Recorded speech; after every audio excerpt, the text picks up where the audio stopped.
अस्सलाम वालेकुम and a very warm welcome. आप देख रहे हैं आज पाकिस्तान। मैं हूं सिद्रा इकबाल और यकीनन जब हम बात करते हैं अपनी सरज़मीन की, अपने वतन की, तो इस बात पे बहुत ही फ़ख्र और ख़ुशी महसूस होती है कि अल्लाह ताला ने इसको कुदरती हुस्न से माला माल किया है।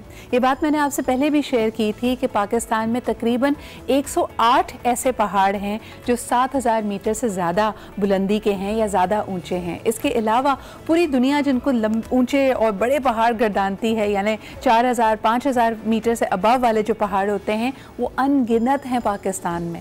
इसके अलावा आपको ये भी बताते चलें कि दुनिया की जो सबसे हाईएस्ट पीक तस्वुर की जाती हैं उन 15 पीक्स में से 4 पाकिस्तान में हैं और इनके बारे में कहा जाता है क्योंकि ये इतनी बुलंद उबाला हैं, 8000 मीटर से भी ज़्यादा इनकी ऊंचाई है, तो यकीनन ये बहुत खूबसूरत भी हैं। आपको बताते चलें कि ये तकरीबन सारी ही की सारी पाकिस्तान के गिलगित बल्तिस्तान के इलाके में कही जाती हैं और यहीं पे वाक़ है हमारी बहुत ही खूबसूरत वादी यानी वादी नलतर।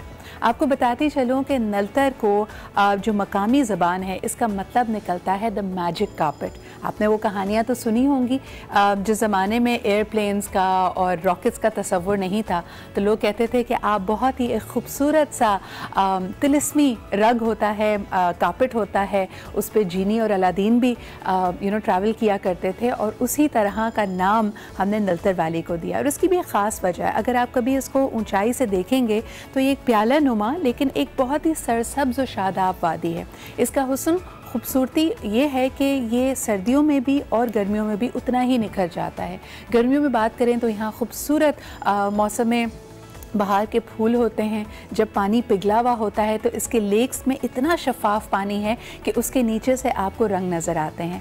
वादी नलतर में 2 लेक्स कहे जाते हैं और इन लेक्स की ख़ास बात यह है कि एक झिलमिलाता हुआ नीले रंग का है जबकि दूसरे का रंग सब्ज़ है यानी हरा है। और वाकई इसको अगर आप देखें तो आपको लगेगा कि ये किसी ने, अल्लाह ताला ने ना एक बहुत ही खूबसूरत, एक बहुत ही जादुई नगरी सजाई है, एक जादुई रग बिछा हुआ है और उसमें हर तरह का आपको रंग नज़र आता है। आज जो हम नलतर की बात कर रहे हैं उसकी एक खुसूसी वजह है क्योंकि आपको बताते चलें कि इस साल तीसरे साल ऐसी लगातार बात हुई है कि हमने देखा है कि पाकिस्तान विंटर स्पोर्ट्स फेडरेशन ने यहाँ पे विंटर स्पोर्ट्स का इनेकाद किया। आपको बताते चलें कि तकरीबन साल 2010 में इसका नाम उस वक्त जो देखा जाता है ये पाकिस्तान की स्की फेडरेशन थी, लेकिन 2018 के अप्रैल में इसका नाम बदल के विंटर स्पोर्ट्स फेडरेशन कर दिया गया है। और इस साल ये बताते हुए मुझे बहुत खुशी हो रही है कि नलतर में ना सिर्फ हमने स्कीइंग के कॉम्पिटिशन्स एंड रेसेस देखे, पूरी दुनिया में इसमें हम देखते हैं कि बहुत सारे डिसिप्लिन्स हैं। क्रॉस कंट्री स्कीइंग कहलाती है, इसके अलावा जायंट स्लालम्स होते हैं। ये एक बहुत ही इंटेंस गेम है और जो इसका मज़ा रखते हैं उनको लगता है कि जी ये जो डाउन हिल हम जा रहे हैं इसमें अपने आप पे कंट्रोल रखना एक महारत है और यकीनन इस महारत का बहुत खूबसूरती से मुजाहरा किया गया वादी नलतर में। तो मैं आपको बता रही थी कि इस साल winter sports federation of Pakistan ने collaborating of course with Pakistan air force एक बहुत ही खूबसूरत कंपटीशन का विंटर स्पोर्ट्स फेस्टिवल का यहाँ पे इनेकाद किया, जिसमें आइस हॉकी भी थी, जिसमें फिगर स्केटिंग भी थी, जिसमें हमारे इंटर यूनिवर्सिटी कंपटीशन भी हुआ। इस इंटर यूनिवर्सिटी कंपटीशन में ना सिर्फ बॉयज़ ने यानी मेल एथलीट्स ने इसमें पार्टिसिपेट किया बल्कि पाकिस्तान की अपनी फीमेल एथलीट्स ने भी इसमें पार्टिसिपेट किया और इस कप का नाम कहलाता है जी सादिया खान कप। ये भी यहाँ पे हुआ, लेकिन सबसे बढ़कर ये कि काराकोरम एल्पाइन स्कीइंग कप 2019 का इनेकाद किया गया और मालम जब्बा कप का भी इनेकाद किया गया, जिसमें पूरी दुनिया के 13 मुख्तलिफ ममालिक से 40 एथलीट्स पाकिस्तान पहुँचे। तो सबसे पहले तो ये बात कि वो जो सारे हमारे जहन में मिथ्स होते थे कि जी शायद पाकिस्तान के जो शुमाली इलाका जात हैं वो महफूज नहीं हैं, वहाँ पे इस तरह की तैयारी नहीं की जा सकती, तो ये तीसरा वाक़या है। और अक्सर अगर हम इस खित्ते से कंपेयर करें, भारत में भी ऐसा कोई विंटर स्पोर्ट्स फेस्टिवल नहीं होता। ईरान पिछले पता नहीं कितने 1958 से वो ओलंपिक्स में और हर जगह पार्टिसिपेट कर रहा है, लेकिन वहाँ पे भी फेस्टिवल इस तरह नहीं होता।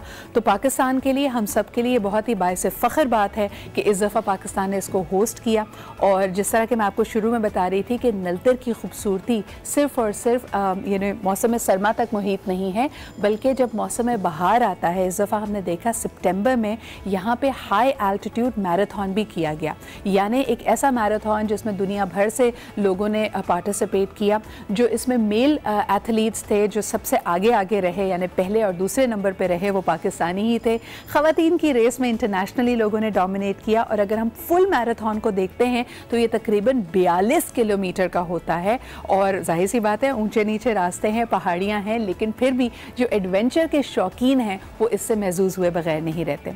और क्योंकि मैं ख़ुद इसकी क्लोजिंग सेरेमनी में मौजूद थी, जहाँ पे हमने देखा कि एयर चीफ मार्शल मुजाहिद अनवर साहब भी मौजूद थे, निशान इम्तियाज़ मिलिट्री, उन्होंने बाकायदा ख़ुद इन तमाम एथलीट्स को वेलकम किया, उनको मुबारकबाद दी, उनमें मेडल्स तकसीम किए।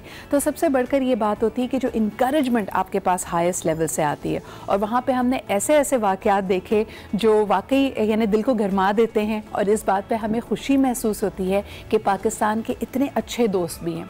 आपको बताते चलें कि जब पाकिस्तान एयरफोर्स ने और पाकिस्तान विंटर स्पोर्ट्स फेडरेशन ने इसकी तैयारी शुरू की, तो तमाम ही डिप्लोमेटिक मिशंस को कहा गया जहाँ जहाँ से एथलीट्स आ रहे थे कि हम चाहते हैं कि आपके खिलाड़ी आएँ और आपके मुल्क का परचम लेके इन स्लोप से उतरें, और आपकी पार्टिसिपेशन बहुत ज़रूरी है। तो जहाँ हमने देखा कि यूक्रेन से, टर्की से, फ्रांस से बहुत सारे लोग पहुँचे, तो बॉस्निया के जो एम्बेसडर टू पाकिस्तान हैं, his name if I am not wrong is his excellency Sadiq folic, उन्होंने सबसे पहले कहा कि जी अगर योर एक्सेलेंसी नो प्रॉब्लम, अगर मेरे मुल्क से कोई एथलीट ना भी पहुंचा तो मैं खुद अपने मुल्क का परचम लेके I am going to ski. और आपको बताते चलें कि सादिक फॉलिक साहब की उम्र 50 साल है, उन्होंने जो बिब पहना था, जो नंबर पहना था, वो भी 50 था। तो as a gesture of goodwill Pakistan winter sports federation ने उनको वो बिब और वो हेलमेट और वो स्कीज़ जो उन्होंने इस्तेमाल की थी इसी क्लोजिंग सेरेमनी में उनको एज अ गिफ्ट भी दी। तो मेरे लिए मेरे ख्याल में ये बहुत बाइसे फ़ख्र बात है, और ख़ास तौर पर जिस तरह का टैलेंट मैं देखती हूँ। मिलो पाकिस्तान में हम हमेशा आपकी मुलाकात कराते हैं ऐसे ही टैलेंटेड पाकिस्तानी से, और इसी कंपटीशन में हमने डिस्कवर किया कि फिगर स्केटिंग के बारे में जो लोग कहते थे ना कि जी पाकिस्तान में होती नहीं है, we have an 11-year-old girl जो कि ट्रेन कर रही है इंशाल्लाह ताला आने वाले ओलंपिक्स के लिए भी, और उन्होंने भी इस साल सादिया कप में पार्टिसिपेट किया, फिगर स्केटिंग की। उनसे मैं बहुत जल्द आपकी मुलाकात कराऊंगी। इस वक्त वो पाकिस्तान में नहीं है, लेकिन यकीनन आप भी उनसे मिलने के लिए बेताब होंगे। इसके अलावा जी मोहम्मद करीम ने जीता गोल्ड मेडल ना सिर्फ स्लालम में बल्कि जायंट स्लालम रेसेस में भी, और उनसे भी हम आपकी मुलाकात कराएंगे बहुत जल्द। लेकिन आज एक दफ़ा और ट्रेलर दिखाते चलें कि असल में ये होता क्या है और वहाँ की खूबसूरती कैसी है। जो लोग वहाँ पे पहुँचे, जो हमारे एथलीट्स पूरी दुनिया से जिनको हमने वहाँ पे उनकी मेहमान नवाजी की, उनके क्या तासुरात थे। आपको अभी भी बताती चलूँ कि मेरी टीम इस वक्त नलतर में ही मौजूद है। आज सुबह ही उनका मैसेज आया कि जी अब हमें वापस भी बुला लें कि आप लोग हमें भूल गए हैं, लेकिन वाकई वो वहाँ के मकामी लोगों से भी मुलाकातें कर रहे हैं, आपके लिए स्पेशल उनके इंटरव्यूज़ रिकॉर्ड कर रहे हैं जो कि आप एक्सक्लूसिवली देखेंगे आज पाकिस्तान पे। लेकिन आज सबसे पहले एक दफ़ा फिर आपको मिलवाते हैं, दिखाते हैं the Karakoram alpine ski cup 2019 की झलकियाँ, जिसमें पहुँचे दुनिया के बेहतरीन खिलाड़ी और ऐसे खिलाड़ी जिन्होंने वाकई लोकल लोगों में भी ये जज्बा दोबारा उजागर किया। Pakistan is beautiful, this is the real face of Pakistan, जिसमें हम देख सकते हैं कि इतनी खूबसूरती है, इतनी मेहमान नवाजी है, and we are second to none. I am sure Pakistan is going to make a big mark in the realm of winter sports as well. लेकिन सबसे पहले let's take a look at this very exciting, the third बेशक जी, पाकिस्तान जिंदाबाद। कितना यानी इतनी खूबसूरत वादी है, वहाँ पे टनों बर्फ़ पड़ी हुई है, लेकिन हमारे दिल गरमा जाते हैं जब हम इस खूबसूरत सफ़ेद वादी में अपना सब्ज़ हिलाली परचम देखते हैं। और यकीनन अल्लाह ताला इस मुल्क की रौनकें इसी तरह कायम व दायम रखे। हम सलाम पेश करना चाहेंगे पाकिस्तान एयरफोर्स को and the winter federation of Pakistan को फॉर मेकिंग श्योर कि ये सिलसिला इसी तरह जारी और सारी है, और तीसरी दफ़ा इस इंटरनेशनल कॉम्पिटिशन का इनेकाद किया गया है। और ख़ुसूसन मैं समझती हूँ कि मकामी लोगों के लिए भी इससे बहुत उनकी ज़िंदगियों में तब्दीली आएगी। और जो हमारे लोकल एथलीट्स हैं, आपको पता है पहली दफ़ा जब पाकिस्तान ने पार्टिसिपेट किया विंटर ओलंपिक्स में, ये मेरे ख्याल में हुआ था वैंकूवर में बैक इन 2010, और ये सिर्फ 9 साल का अरसा गुजरा है। मैं आपको जैसे बता रही थी कि हमारे ही ख़ित्ते में ईरान से पिछले 50 सालों से लोग पार्टिसिपेट कर रहे हैं। और हमारे लिए उस साल तो जी सबसे बड़ी इंपॉर्टेंट बात यही थी कि अब्बास जो कि पाकिस्तान की नुमाइंदगी कर रहे थे, उन्होंने जो परफॉर्म किया तो हमारे पड़ोसी मुल्क भारत से जो एथलीट आए थे उनसे हम ऊपर थे, लेकिन आहिस्ता आहिस्ता इंशाअल्लाह ताला हम रैंकिंग में इसी तरह राइज़ करेंगे और उसके लिए बहुत ज़रूरी है कि ये तमाम कोऑपरेटिव फोर्सेस साथ साथ चलें। जिस तरह के हम देख सकते हैं पाकिस्तान एयरफोर्स इसमें बहुत बड़ा हिस्सा डाल रही है, इसके अलावा विंटर स्पोर्ट्स फेडरेशन इसमें बहुत आगे है, इसके अलावा सरीना होटल्स एडवेंचर डिप्लोमेसी में एक बहुत ही कलीदी किरदार अदा कर रहे हैं, वो भी हमारे पार्टनर्स हैं। बट मोर इम्पॉर्टेंटली जो जज्बा है, मैं आपको स्पेशल एक रिपोर्ट दिखाऊंगी कुछ अरसे में, जिसमें हमारे जो लोकल एथलीट्स हैं जो पाकिस्तानी हैं जिन्होंने सादिया कप में पार्टिसिपेट किया, इंटर यूनिवर्सिटी में पार्टिसिपेट किया, उनका जोश और जज्बा कैसा है। And with time I am very sure that we are going to discover some world class talent in this realm as well। अब बढ़ते हैं जी एक छोटे से ब्रेक की तरफ। ब्रेक से वापस आएंगे तो कुछ और स्टोरीज, कुछ और मेहमान, कुछ और टॉपिक्स हमारे साथ होंगे। हमारे साथ रहिए।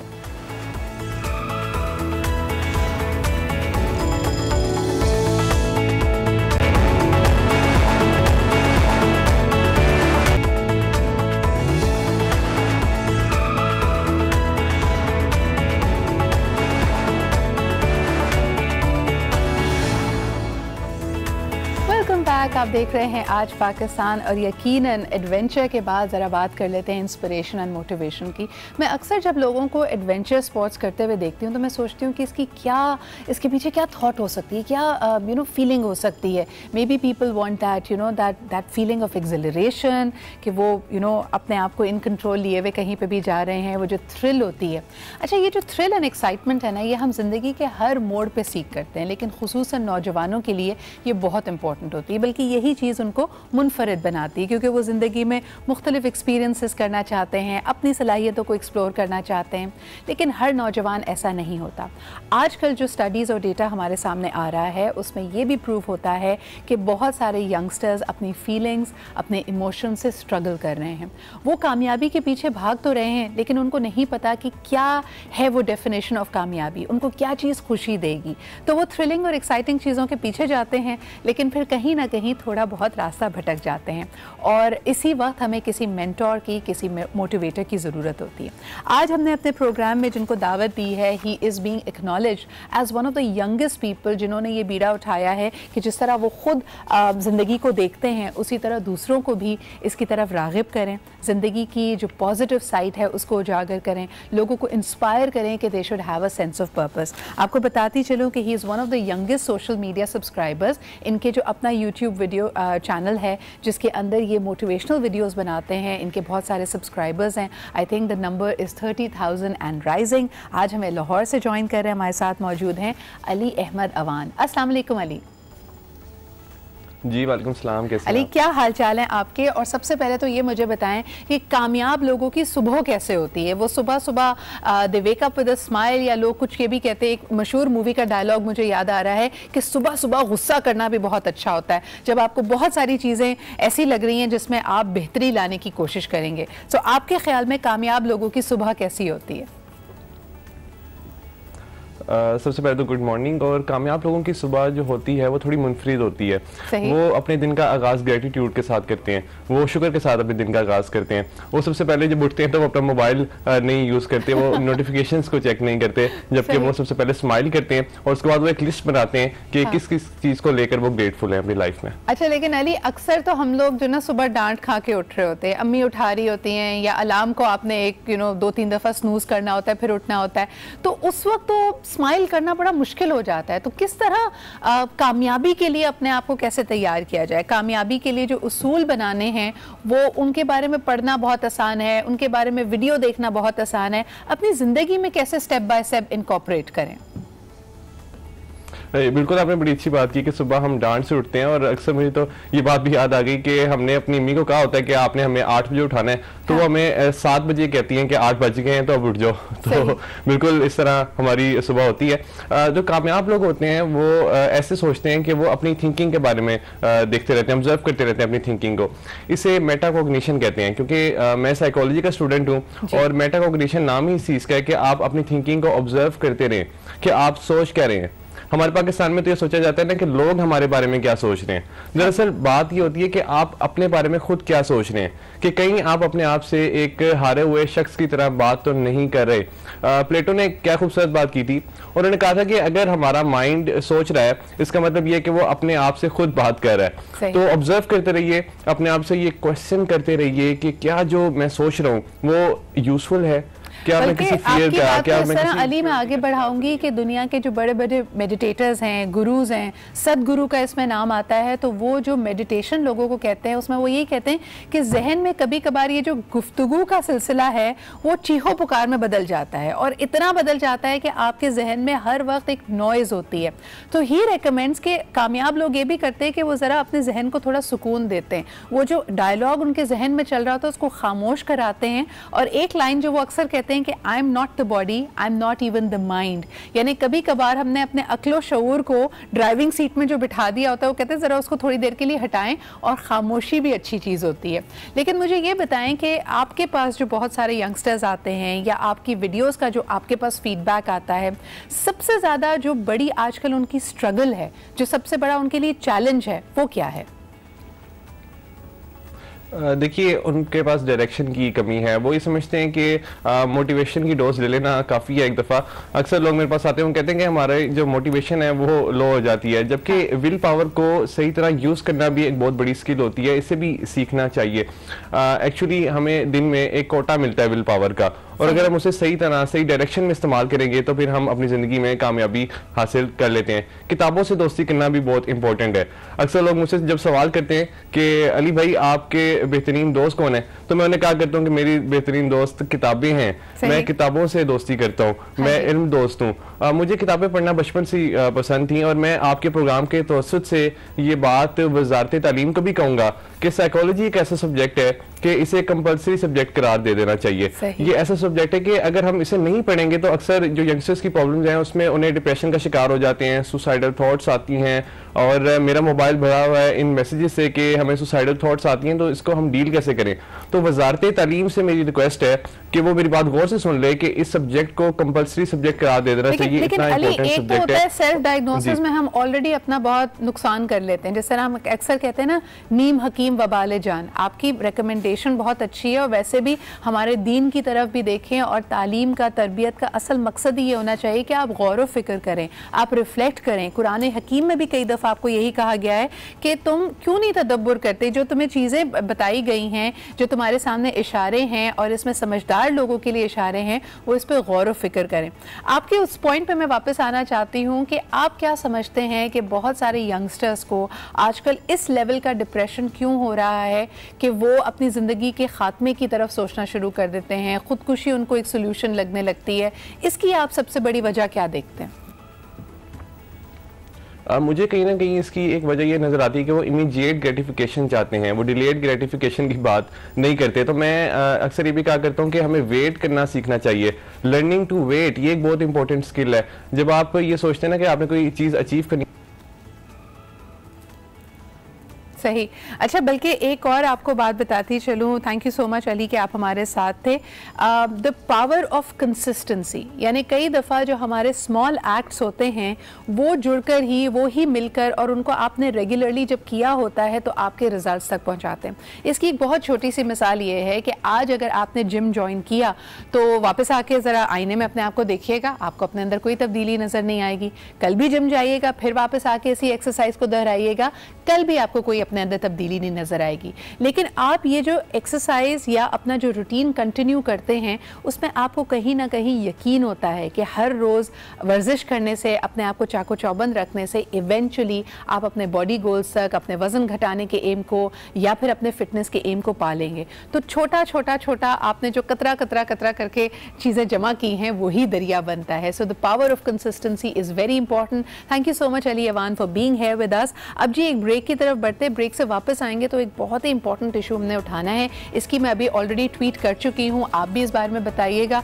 अक्सर ये जो कहा जाता है ना जी, लाहौर लाहौर है, आज हमने इसकी एक नई वजह दरियाफ्त की है और ये कोई बहुत अच्छी वजह नहीं है। इसमें ज़रा पिछले 5 साल की जो हुकूमत थी उसके दौरानिए को, उनकी परफॉर्मेंस को रिव्यू किया गया और बड़ी शॉकिंग चीज़ें हमारे सामने आई हैं। इस पर बात करने के लिए हमारे साथ मौजूद होंगे हसन खावर, लेकिन अभी एक ब्रेक लेते हैं और उसके बाद ज़रा एक्शन का रिएक्शन लेंगे उनसे। हमारे साथ रहिए।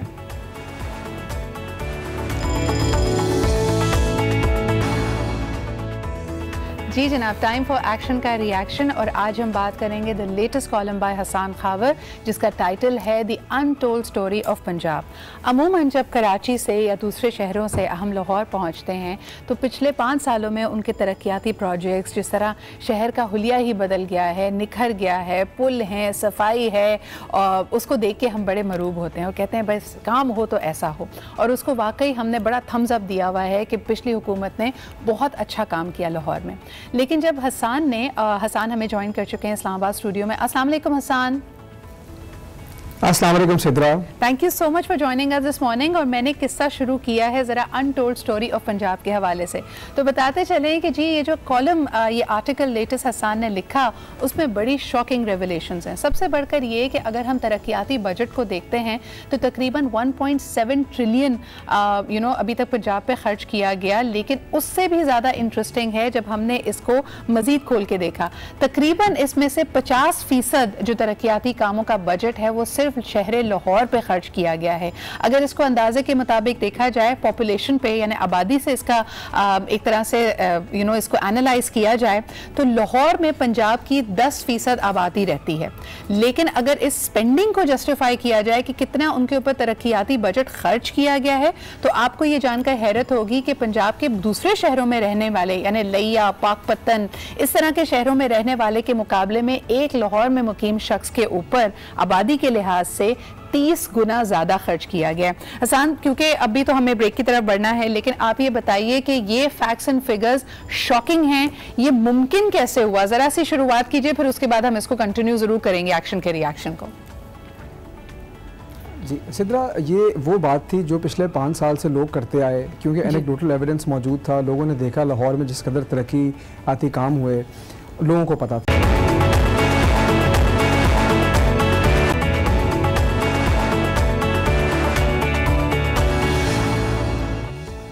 Welcome back after the break. हम बात कर रहे थे पंजाब की बिग स्टोरी के हवाले से, यानी पिछले 5 सालों का अगर डेटा देखा जाता है तो गुज़िश्ता हुकूमत ने पंजाब के टोटल तरक्याती बजट का 50% लाहौर पे खर्च किया। यानी अगर आप देखें, लाहौर आबादी के हिसाब से 1/10 यानी जो 10% आबादी है पूरे पंजाब की वो रहती है लाहौर के अंदर। लेकिन उन पर होने वाला खर्चा किस तरह जस्टिफाई किया जा सकता है? सबसे पॉपुलस आपका प्रोविंस है, लेकिन पाकपतन, लिया, छोटे शहरों में, चिन्योट में शहरियों के ऊपर तरक्याती बजट जितना खर्च किया उससे 30 गुना ज़्यादा शहर लाहौर पे खर्च किया गया। तो ये एक बहुत बड़ा रेवलेशन है। इस एनालिसिस की तरफ हम नज़र डाल रहे हैं। ये स्टोरी ब्रेक की है जी as the untold story of Lahore, as the untold story of Punjab by Hasan Khawar. Hasan हमारे साथ लाइन पे मौजूद है। हसन, ब्रेक पे जाने से पहले हम बात कर रहे थे कि ये किस तरह मुमकिन हुआ, यानी इतनी बड़ी स्पेंडिंग अगर सिर्फ लाहौर पे की जा रही है तो इससे पहले किसी ने इसका नोटिस क्यों नहीं लिया? इस पे कोई बात क्यों नहीं हुई? मीडिया में इस पे बात क्यों नहीं हुई? आप क्या समझते हैं, इसकी क्या वजह रही है?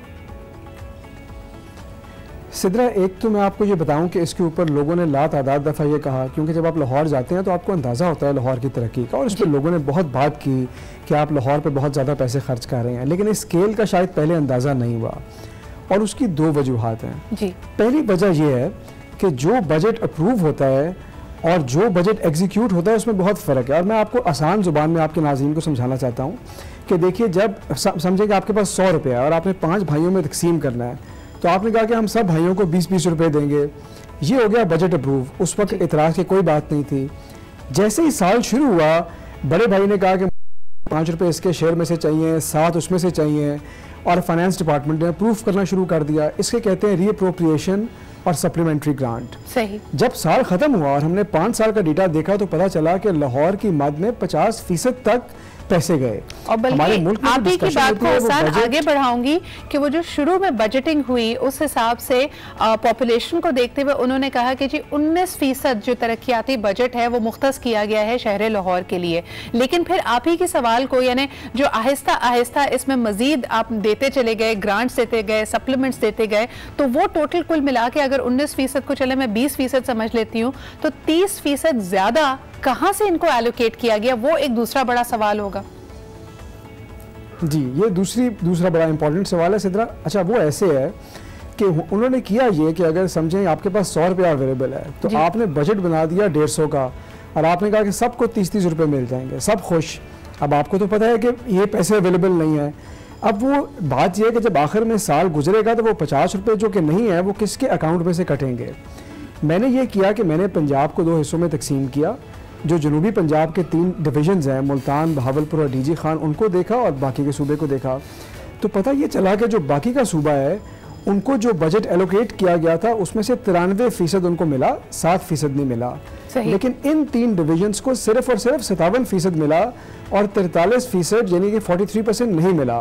तो हमें लगता ये है कि ये ज़्यादा जो हक इसमें मारा गया वो जनूबी पंजाब का था। सही। और सबसे बड़ी बात ये कि जिस तरह आपने खुद इशारा दिया कि 2 ट्रिलियन का बजट बनाया गया था पंजाब का, जिसमें से खर्च सिर्फ 1.7 ट्रिलियन हुआ, लेकिन इसके बावजूद हम देख रहे हैं कि जो लोन्स हैं, जो स्पेंडिंग है, जो फिस्कल मिसमैनेजमेंट है, उसकी वजह से कि पूरा का पूरा जो इस वक्त सूरत हाल है बैंक्रप्सी की तरफ जा रहा है पंजाब। लेकिन अगर आप सिर्फ नंबर्स की तरफ देखें तो वो एक्चुअली बजट उनका डेफिसिट में है।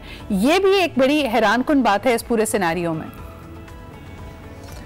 सिद्रा, वो होता ये है कि आप हुकूमत में कभी भी अगर 100 रुपये आप तरक्याती अखराजात के लिए दें तो आपको पता है कि हुकूमत 80 या 70 रुपये खर्च कर सकती है जी।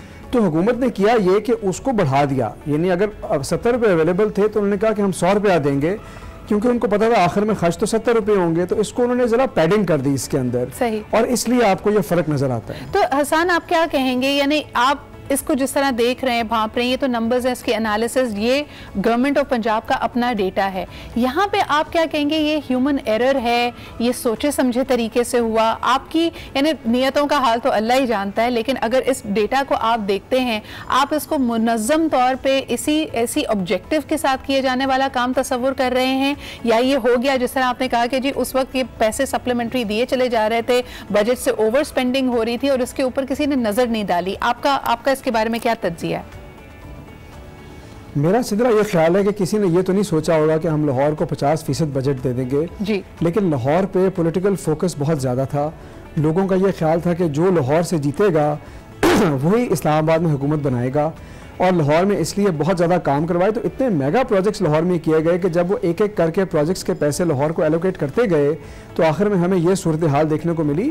फोकस लेकिन लाहौर पे बहुत ज़्यादा था पिछली हुकूमत। सही। हसन, हम चाहेंगे कि आप प्रोग्राम में हमारे साथ शामिल रहें, क्योंकि आज हम मीडिया और खुसूसन न्यूज़ मीडिया की एथिक्स के बारे में भी बात करना चाहेंगे। But to conclude this particular story, देखें, हम अपने जहनों में एक पोलिटिकल एम्बिशन को हमेशा लेके चलती हैं पॉलिटिकल जमातें। उनका तसव्वुर होता है कि अगर वो कुछ खास किस्म के प्रोजेक्ट्स इनिशिएट करेंगे तो लोगों की उनको पजीराई मिलेगी। लेकिन इस केस में ख़ास तौर पे ये देखने में आया कि जब आप एक शहर को, एक इलाके या एक कम्युनिटी को ज़्यादा नवाजते हैं या सिर्फ उसी पे फोकस करते हैं तो फिर बाकी सूबों में, बाकी इलाकों में सिर्फ और सिर्फ एहसास महरूमी जन्म लेता है, और ये पॉलिटिकली भी आपके लिए किसी तरह भी फ़ायदे में नहीं जाता। इस पर मज़ीद बात करेंगे। और वैसे भी पाकिस्तानी माशरे में हमें मसावात क्रिएट करनी है, इनइक्वालिटी को ख़त्म करना है, और ये पॉलिसी मेकर्स का ही काम है। तो ये अचानक से ऐसा हो जाना, ये मेरे ख्याल में हमसे बात हजम नहीं होती। इसमें कोई ना कोई सोच पीछे मौजूद थी। अब चाहे आप उसको करप्शन का नाम दें, पॉलिटिकल एम्बिशन का नाम दें, लाहौर पे सियासी फोकस का नाम दें, बहरहाल it did not work and right now it's shocking. एक छोटा सा ब्रेक लेते हैं, वापस आके बात करेंगे जी मीडिया एथिक्स के हवाले से। कराची स्टूडियो में भी मुझे मेरे मेहमानों ने ज्वाइन किया है, आप हमारे साथ ही रहिए।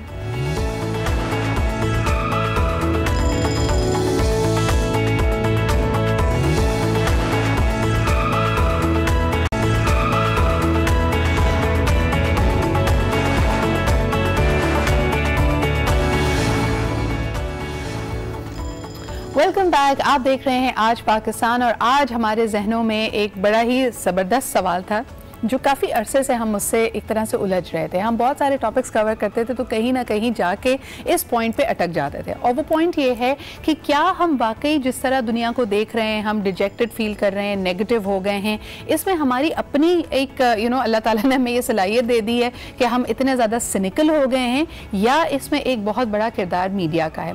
मुझे लगता है कि जब हम ड्राइंग रूम में कॉन्वर्सेशंस कर रहे होते हैं तो हम हर चीज़ का इल्ज़ाम मीडिया पर बहुत आसानी से डाल देते हैं कि जी माशरे में अगर बेराह रवी बढ़ रही है तो मीडिया का कसूर है, माशरे में अगर नेगेटिविटी बढ़ रही है तो मीडिया का कसूर है, क्राइम क्योंकि आप लोग खुल के दिखाने लगे हैं, क्योंकि सियासतदानों को एक ऐसा फोरम दे दिया है जहां वो खुलकर एक दूसरे से बदतमीजी करते हैं, तो हर चीज़ का इल्ज़ाम मीडिया पे आता है।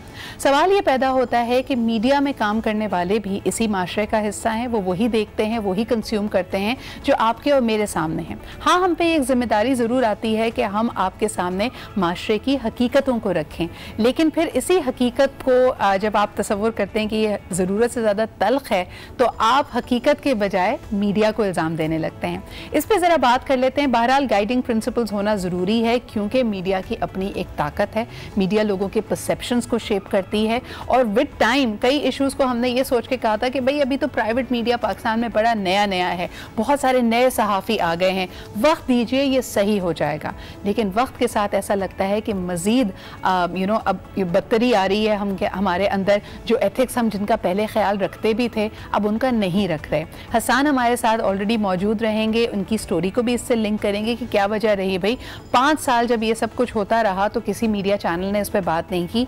एक शेवा हमारा ये भी है कि जो बेचारे चले जाते हैं, जो हुकूमत ख़त्म हो जाती है, फिर उसके बाद ऐसे बहुत सारे स्केलेटन्स निकल कर सामने आते हैं जो पहले मसलहतन ऐसा लगता है हमने किसी संदूक में बंद किए हुए थे।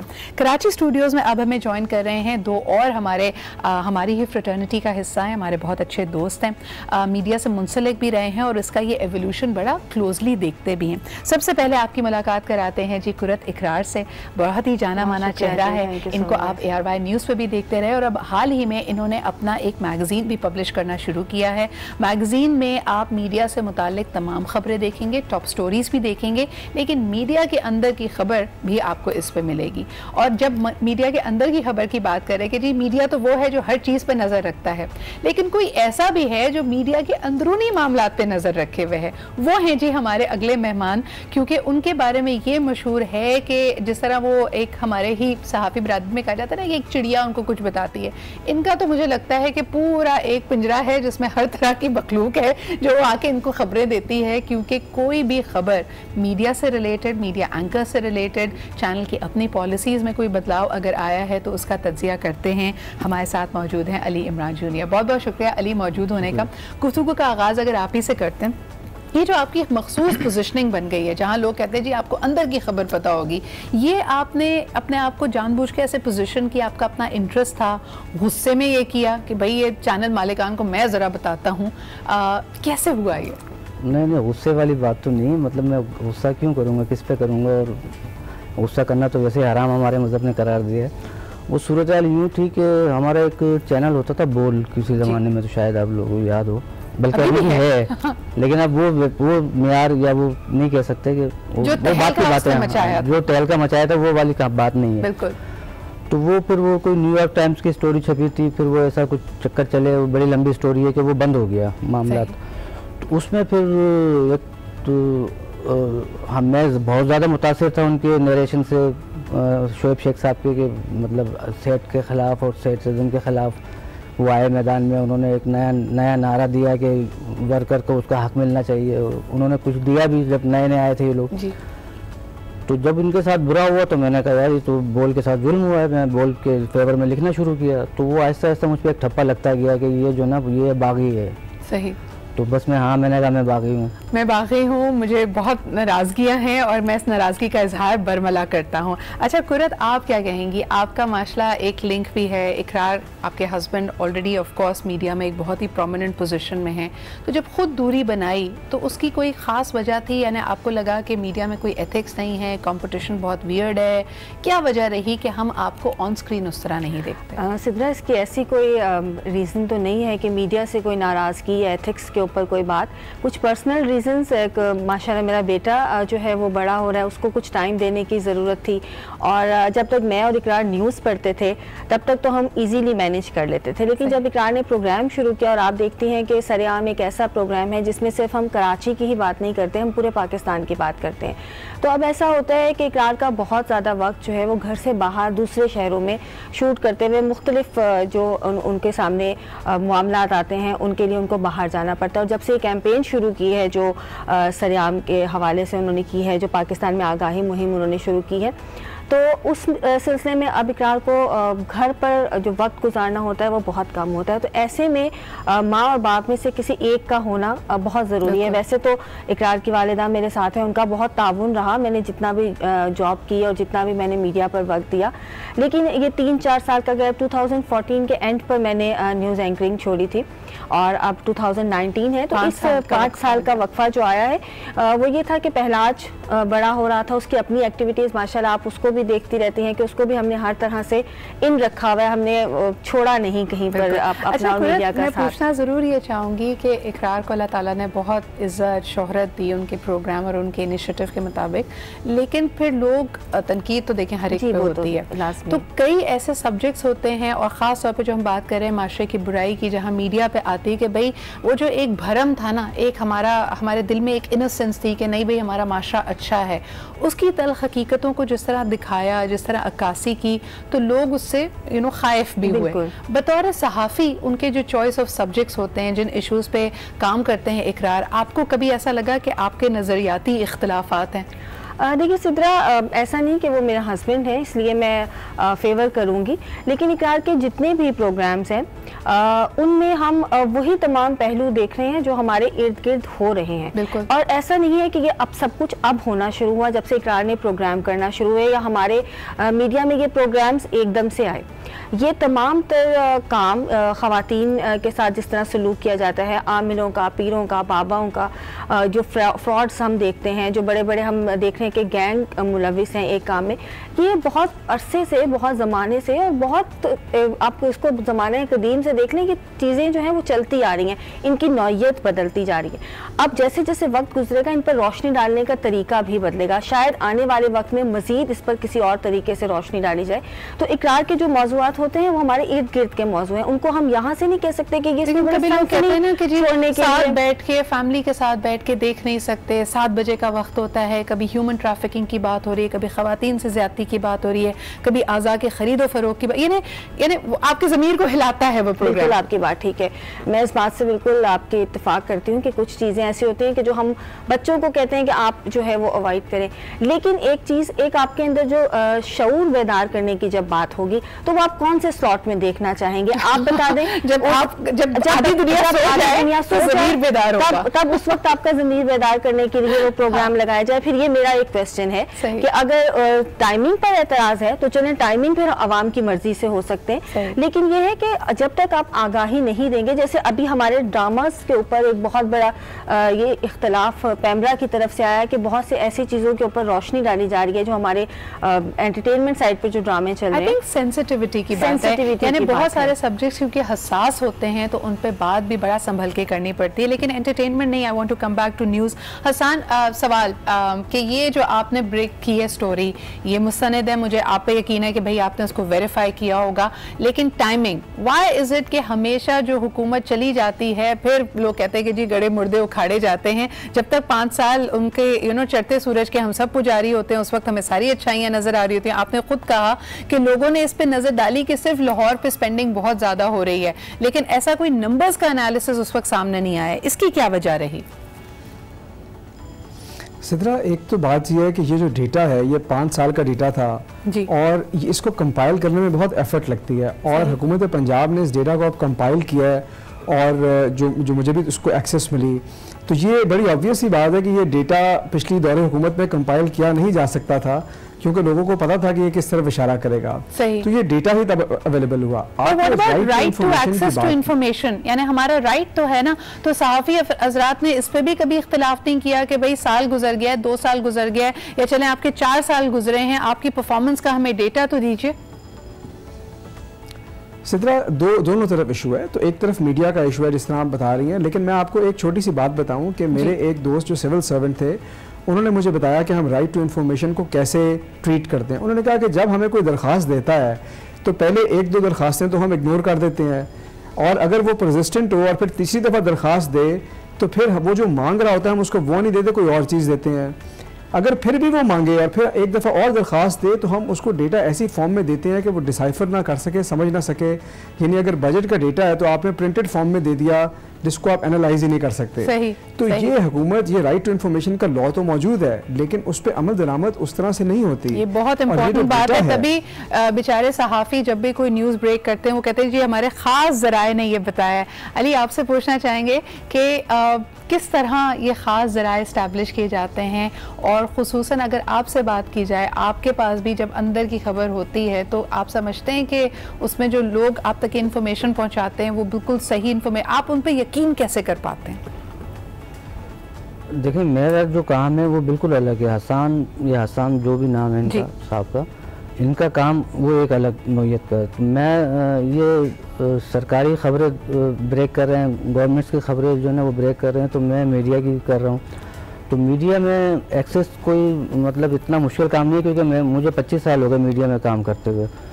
तो हर चैनल में हर जगह पे जो ना दोस्त अहबाब और ताल्लुकात वाले लोग होते हैं। और अच्छा, सबसे बड़ी बात है जो मजलूम इंसान होता है ना, जिसके साथ जुल्म हुआ है किसी भी चैनल में, और चैनल में अक्सर मतलब अब तो तादाद बढ़ गई है मजलूमों की, तो वो फिर खुद ढूंढ रहे होते हैं इंसाफ, क्या मुझे इंसाफ कहाँ से मिले या मेरी बात कौन करेगा। आपने इतने सालों में जो कुछ लिखा, ब्रेक किया, लोगों की उस तरफ आगे ही बढ़ाई, रोशनी डाली उस पर, रवैयों में तब्दीली आई है आपके ख्याल में?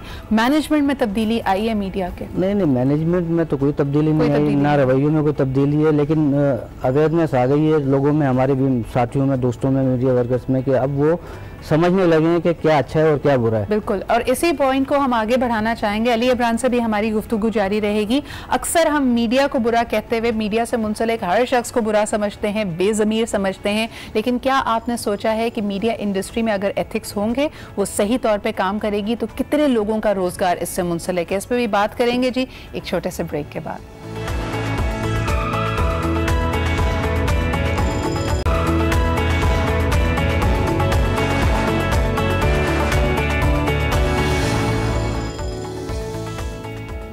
And welcome back. आप देख रहे हैं आज पाकिस्तान, और यकीनन इस तरह का जब भी हम कोई सब्जेक्ट उठाते हैं तो हमारी जो ड्यूरिंग द ब्रेक कॉन्वर्जेशन होती है वो भी बड़ी इंटरेस्टिंग होती है। आपको बताते चलें, इस्लामाबाद से हमारे साथ मौजूद हैं हसान खावर, और मेरे कराची स्टूडियोज़ में मौजूद हैं कुरत इकरार एंड अली इमरान जूनियर। तो एक ही सवाल है, क्योंकि वक्त कम मुकाबला सख्त, जो मैं तीनों से करना चाहूँगी कि मीडिया में इस वक्त बार बार बात की जा रही है कि हम बड़ी क्राइसिस सिचुएशन में हैं, मीडिया के हर चैनल का रेवेन्यू बहुत कम हो गया है, एक छोटा सा पाए है उसी का पीस निकालना है, तो तमाम ही चैनल्स में हम देख रहे हैं कि कटौती हो रही है, अखराजात को कम किया जा रहा है। ये कितना सही है, कितना रियल है, और किस तरह इस मसले का हल निकलेगा? अगर अली मैं आपसे प्रोग्राम यानी इस गुफ्तगू का आगाज़ करूं, आपको वाकई लगता है कि ये क्राइसिस में बहुत शदीद बहरान में है इस वक्त मीडिया? नहीं, मैं नहीं समझता, मेरा ज़ाती ख्याल है जो, और मेरा जो मुशाहिदा भी है, मैं फील्ड से रिलेटेड हूँ और अभी भी फील्ड इंडस्ट्री में काम कर रहा हूँ, तो सच ऐसा कोई क्राइसिस नहीं है। अब रही बात ये कि मीडिया मालकान कहते हैं कि जी गवर्नमेंट ने जो है इश्तिहारात बंद कर दिए, या इश्तिहारात के रेट इतने कम कर दिए कि जो पहले थे 5-6 महीने पहले के जो थे उसके मुकाबले में अब जो ना तकरीबन 70 या 60% उन्होंने कट मार दिया। तो अब मज़े की बात यह है कि जब मैंने उसके ऊपर थोड़ी रिसर्च की, ये चक्कर क्या है, ऐसा क्यों हो गया ये मामला के किसी चैनल को 2,90,000 रुपये पर मिनट इश्तिहार सरकारी मिल रहा था और अब उसको 45,000 रुपये पर मिनट मिल रहा है, तो इतना डिफरेंस कैसे आ गया और ये मामला क्या हैं? तो फिर मैंने जब थोड़ा सा इधर उधर दोस्तों से पता किया, सीनियर हमारे जो रिपोर्टर नज़र आते हैं जो इलेक्शन वगैरह कवर करते हैं और जो सियासी जिनके पास मुख्तलिफ तंजीमों सियासी जमातों की बीट्स हैं, तो पता मुझे ये चला कि जब इलेक्शन हो रहे थे हमारे जुलाई में पाकिस्तान में, तो तमाम पार्टी जो है ना वो अपनी इलेक्शन कैंपेन चला रही थी और मीडिया पे चला रही थी। सही।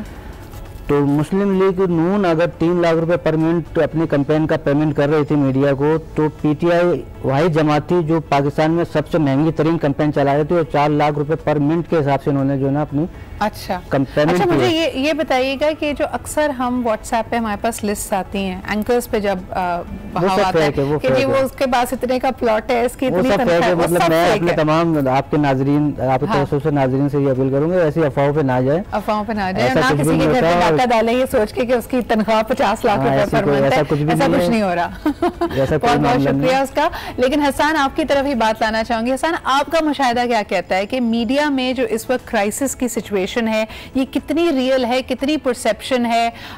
यानी ये एक बिजनेस साइकिल है, सिक्लिकल ये ग्रोथ का पैटर्न आया है और स्लंप आया है इसमें, या इसमें कुछ और भी फैक्टर्स हैं जो हमें नहीं पता? आप क्या कहेंगे? मेरा ख्याल है सिद्रा इसमें 3 बातें। एक तो इमीडिएट इशू है जिसकी तरफ अली साहब ने भी इशारा किया कि हुकूमत ने जो पहले बंद किए एड्स और फिर रेट्स रीनेगोशिएट किए, मेरा ख्याल है उसे बहुत ज़्यादा प्रेशर आया। एक तो ये है सही। दूसरा एक मीडियम टर्म इशू है हमारे बिजनेस एनवायरनमेंट का। आपको पता है इकोनॉमिक ग्रोथ स्लो डाउन हो रही है, इस वक्त हमारे बिजनेसेस शिकायत कर रहे हैं। बहुत बड़ा रेवेन्यू सोर्स प्राइवेट सेक्टर होता है, मेरे ख्याल में कि वो रेवेन्यूज़ भी थोड़ा सा डिप डाउन कर रहे हैं। और लॉन्गर टर्म इशू देखें ये है कि आपको पता है कि जो ट्रेडिशनल मीडिया है वो पूरी दुनिया में रीडिफाइन हो रहा है। हमारे मीडिया को भी अपने आप को री इन्वेंट करना पड़ेगा।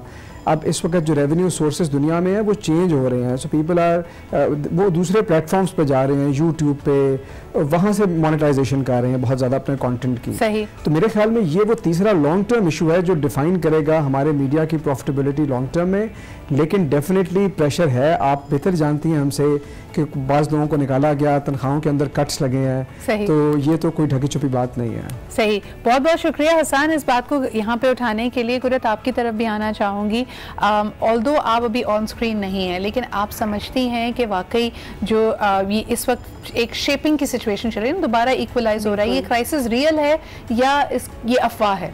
बिल्कुल, जैसे अली साहब ने कहा, हसन साहब ने कहा, बिल्कुल इनकी गहरी नज़र है तमाम तर सूरत हाल पर, क्या क्राइसिस किस तरह से चल रहे हैं। तो मेरे ख्याल में एक क्राइसिस, एक बहरान से हम इस वक्त गुजर रहे हैं। और आपको याद होगा कि आज से तकरीबन 5-6 साल कबल भी कुछ चैनल्स में इस किस्म का बहरान था। काफ़ी मुलाजमीन को की तनख्वाहें कम की गई और काफ़ी मुलाजमीन को निकाला भी गया और फिर दोबारा एक मरतबा फिर दोबारा सिचुएशन वापस आई। तो जैसे अभी हसन ने रोशनी डाली कि अब हमारे और मुख्तलिफ चैनल्स जो हैं, जैसे यूट्यूब चैनल सामने आ रहे हैं, बहुत ज़्यादा हम सोशल मीडिया की तरफ जा रहे हैं, तो ये भी एक बहुत बड़ा फैक्टर है। तो फिर सवाल ये पैदा होता है, इतने हालात ख़राब हैं कुरत और आपने सोचा कि मैगजीन निकाला जाए। देखिए सिद्रा, आप ऑनलाइन भी कर सकती थी, आपने फिर अशात में पड़ गई। अशात की अपनी एक अहमियत है, वो आप उस जो किताब से मोहब्बत है ना वो कभी ख़त्म नहीं होती। और ये मैगज़ीन जो है वो बाकी मैगज़ीन्स की नौइयत इसकी और बाकी नौइयत जो है वो बहुत मुख्तलिफ है। ये हमारी पूरी फैमिली जो एक न्यूज़ फैमिली है, जितने चैनल्स की हम जहाँ पर भी बैठे हैं, लेकिन हम पाकिस्तान में काम करें।